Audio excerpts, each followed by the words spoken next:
জাহান্নাম কি? জাহান্নামের শাস্তি কেমন হবে? জাহান্নামের শাস্তি এমন হবে যেটা আমাদের কল্পনার বাইরে। আপনি জেনে চমকে উঠবেন। সামান্য ন্যূনতম ধারণা দেওয়ার চেষ্টা করছি।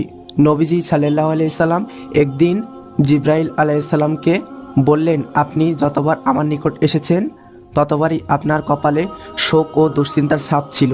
এর কারণ কি?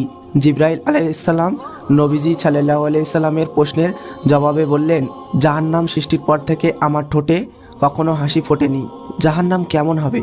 পয়েন্ট নাম্বার 1, জাহান্নামের গভীরতা এমন যে এর মুখ থেকে একটি পাথর ফেলে দিলে জাহান্নামের তলদেশে পৌঁছাতে 70 বছর সময় লাগবে। বিচারের দিন জাহান্নামকে 70,000 শিকল দ্বারা টেনে আনা হবে, যার প্রত্যেকটি শিকল 70,000 ফেরেশতা বহন করবেন। পয়েন্ট নাম্বার 2, জাহান্নামের চাঁদ ও সূর্যকে নিক্ষেপ করা হবে আর তা জাহান্নামে মধ্য অবলীলায় হারিয়ে যাবে। পয়েন্ট নাম্বার 3, জাহান্নামী বাসীদের শরীরের চামড়া 126 ফুট পুরু করে দেওয়া হবে, যাতে করে আযাব অত্যন্ত ভয়াবহ হয়। তাদের শরীরে আরো থাকবে তিল, যার এক একটি তিল উহুদ পাহাড়ের সমান হবে। পয়েন্ট নাম্বার 4, প্রতিদিন জাহান্নামের আযাব পূর্বের দিন থেকে আরো তীব্র ও আরো ভয়াবহ করে তোলা হবে। পয়েন্ট নাম্বার 5, জাহান্নামের খাদ্য হবে কাঁটাযুক্ত গাছ আর পানীয় হবে ফুটন্ত পানি, পুজ ও রক্তের মিশ্রণ, উত্তাপ্ত তেল। এরপরও জাহান্নামী বাসীরা পিপাসা এত বেশি থাকবে যে তারা এই পানীয় পান করতেই থাকবে। পয়েন্ট নাম্বার 6, জাহান্নামের এই ভয়াবহ আযাব অনন্তকাল ধরে চলতে থাকবে। জাহান্নামী বাসীরা এক পর্যায়ে জাহান্নামের